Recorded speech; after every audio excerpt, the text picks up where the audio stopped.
You need to know what the negotiations were like for the Treaty of Versailles. Firstly, the treaty was organised in a time of what's called armistice. Armistice means exactly the same as peacetime, or they've stopped the war to try and sort out the end. This war had been going on for years and years. The world had changed so much, lands and borders had now shifted, and it meant that the whole thing needed to be paused so that they could decide how to finish the war off. Germany called this a diktat. Germany had lost so much resources that they couldn't fight anymore, so they agreed to peace, because if peace didn't happen, they'd be destroyed. They had to agree to the peace terms, the Treaty of Versailles, and if they didn't, the war would continue and they'd be destroyed. Now, knowing that for Germany, there was also pressure on the big three themselves. Firstly, they all wanted to come out well with the Treaty of Versailles.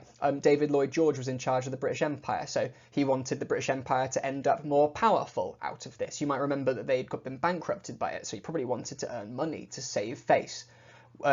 Clemenceau wanted to punish Germany, so all of his thoughts about this was like, I want Germany to be punished and I want France to be strengthened.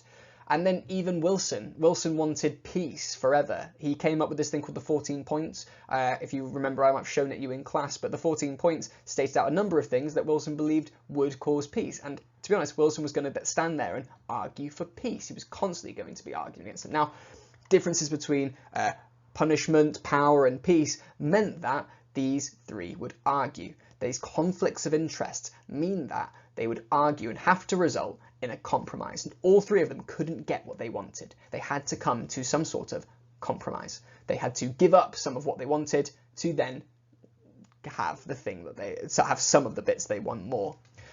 So you need to understand later that the Treaty of Versailles is a compromise document. It's not perfect. And even the world around it meant that the Treaty of Versailles was not perfect as well.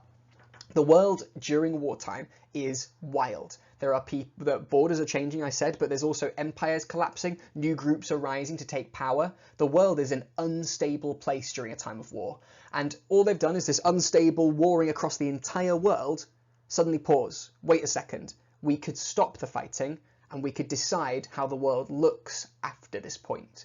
The whole world is kind of sat waiting to see if this works. That put a bit of time pressure. Because the thing is, these countries all wanted reparations. The world wants reparations for the war. They want to find out who's going to give them money to fix the damage and how, which is what the Treaty of Versailles would say.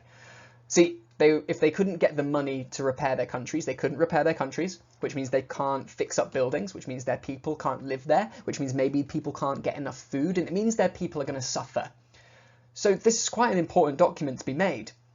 So in January 1919, the big three met to decide it. And it took them 6 months to organise all of these different countries' borders, different payment types, how it would be paid, how long it would take to pay, different punishments and agreements. All this arguing and compromising was done within 6 months. I tell you now, 6 months ain't long to decide anything. Brexit in the UK took over 5 years to organise, and that's just one country, let alone the world.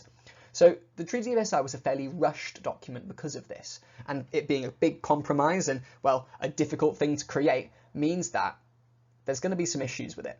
But all you need to know is what were these negotiations like? What were the pressures around this situation? So if you know why Germany agreed to this armistice, the conflicts of the big three, the time constraints, and why it was difficult, then you should be set up. Make sure to check the textbook pages to check a bit more information, but I urge you please write it down, revise it. If you can answer those questions, you're set. All right, good luck.